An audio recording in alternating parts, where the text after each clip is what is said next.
स्वागत है आपका अपने YouTube चैनल में। शिक्षा रोजगार से जुड़ी बड़ी खबरों के लिए चैनल को सब्सक्राइब कीजिए, लाइक कीजिए, कमेंट कीजिए, शेयर कीजिए। विशिष्ट शिक्षकों को मिलेगा सेवा निरंतरता का लाभ। सदन में हुई घोषणा। सेवा निरंतरता का लाभ मिलते ही विशिष्ट शिक्षकों को मूल वेतन में 35,000 से 36,000 रुपये प्राथमिक स्तर पर होगा, है ना। इनका बेसिक कितना हो जाएगा। विशिष्ट शिक्षकों को मिलेगा सेवा निरंतरता का लाभ। सदन में हुई घोषणा। सेवा निरंतरता का लाभ मिलते ही विशिष्ट शिक्षकों का मूल वेतन 35 से 36,000 रुपये प्राथमिक स्तर पर होगा। विधानसभा में चल रहा बजट के दौरान विशेष शिक्षकों को वेतन एवं सेवा निरंतरता का सवाल के जवाब में सदन में शिक्षा मंत्री ने जवाब दिया। विशिष्ट शिक्षकों को वेतन बढ़ोतरी और सेवा निरंतरता के संबंध में शिक्षा मंत्री सदन में जवाब दिया कि सरकार इस पर विचार कर रही है। बहुत जल्द विशिष्ट शिक्षकों को मूल वेतन में बढ़ोतरी की जाएगी। आने वाले समय में इन्हें सेवा निरंतरता का भी लाभ दिया जाएगा। इस संबंध में कार्य अभी प्रगति पर चल रही है। विशिष्ट शिक्षकों राजकर्मी बनने से पहले ही सरकार से वेतन संरक्षण के और सेवा निरंतरता का मांग कर रहे थे। हजारों शिक्षकों को बिहार सरकार ने वेतन संरक्षण का लाभ तो दिया, लेकिन उन्हें सेवा निरंतरता का लाभ अभी नहीं दे पाई है।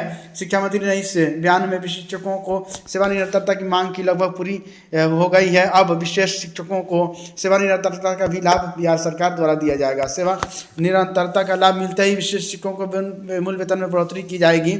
यह लगभग 35,000 से 36,000 बेसिक हो जाएगा।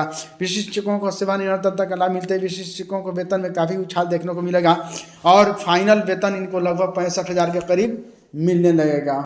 सक्षमता परीक्षा 3 82,000 शिक्षक फॉर्म भरेंगे। सितंबर तक होगी नियुक्ति।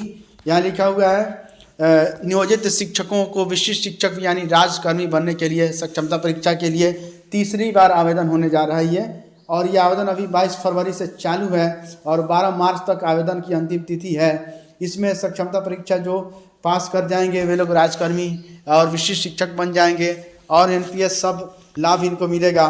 तो लिखा हुआ है राजकर्मी बनने से वेतन भत्ता पेंशन सहित कई अन्य फायदे होंगे। बीपीएससी शिक्षकों के बराबर वेतन इनका हो जाएगा। हर वर्ष बोनस और एरियर समय समय पर वेतन भत्ते बढ़ेंगे। 8 वर्ष की सेवा के बाद प्रमोशन होगा। राजकर्मी बनने के बाद बोनस, महंगाई भत्ता, चिकित्सा भत्ता, अन्य सुविधाएं मिलेगी। अंतर जिला व जिले में अंतर ट्रांसफर होगा। न्यू पेंशन स्कीम के तहत बिहार सरकार मूल वेतन और महंगाई भत्ता को जोड़कर उसके कुल राशि का 14% योगदान देगी। नियोजित शिक्षक को राजकर्मी बनने के लिए 5 मौके मिलेंगे। नियोजित शिक्षकों को राजकर्मी बनने के लिए 5 मौका दिया जाएगा। 2 बार सक्षमता परीक्षा हो चुकी है, तीसरी बार आवेदन हो रहा है। सक्षमता परीक्षा 4 और 5 की प्रक्रिया 2027 तक पूरी करने की संभावना है।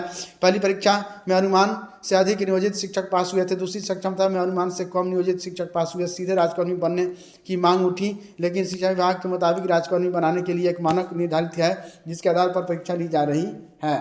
सीईटी बीएड 2025 अप्रैल में बीएड नामांकन के लिए आवेदन की प्रक्रिया होने की संभावना है। अप्रैल में सीईटी बीएड 2025 के तहत बीएड नामांकन के लिए ऑनलाइन आवेदन की प्रक्रिया अप्रैल में शुरू होने की उम्मीद है। ललित नारायण मिश्रा विश्वविद्यालय दरभंगा को 2 वर्षीय बीएड एवं शिक्षा शास्त्री प्रवेश परीक्षा 2025 के लिए फिर से नोडल विश्वविद्यालय बनाया गया। हालांकि अभी इसके नोडल पदाधिकारी की घोषणा नहीं हुई है। वहीं कुछ जरूरी औपचारिकता पूरी होने के करीब 1 माह समय लगता है। इस संबंध में जल्द ही विश्वविद्यालय प्रशासन द्वारा बैठक बुलाई जाएगी। नामांकन के लिए ऑनलाइन प्रक्रिया अप्रैल माह में शुरू होने की उम्मीद है, क्योंकि करीब 1 महीने का समय फॉर्म भरने के लिए छात्र छात्राओं को मिलता है।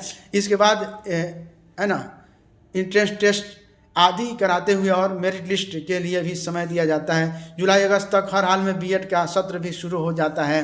पिछले साल राजभवन के द्वारा स्वीकृत देर से मिली थी स्वीकृति, इसलिए अगस्त तक नामांकन प्रक्रिया चलती रही थी, है ना। तो अब सीटी बीएड इंट्रेंस टेस्ट एग्जाम के लिए आपको बता दें कि अप्रैल में बीएड नामांकन के लिए आवेदन की प्रक्रिया शुरू होने की संभावना है। ये खबर आ रही है। Thank you friends. शिक्षा रोजगार से जुड़ी बड़ी खबरों के लिए चैनल को सब्सक्राइब कीजिए, लाइक कीजिए, कमेंट कीजिए, शेयर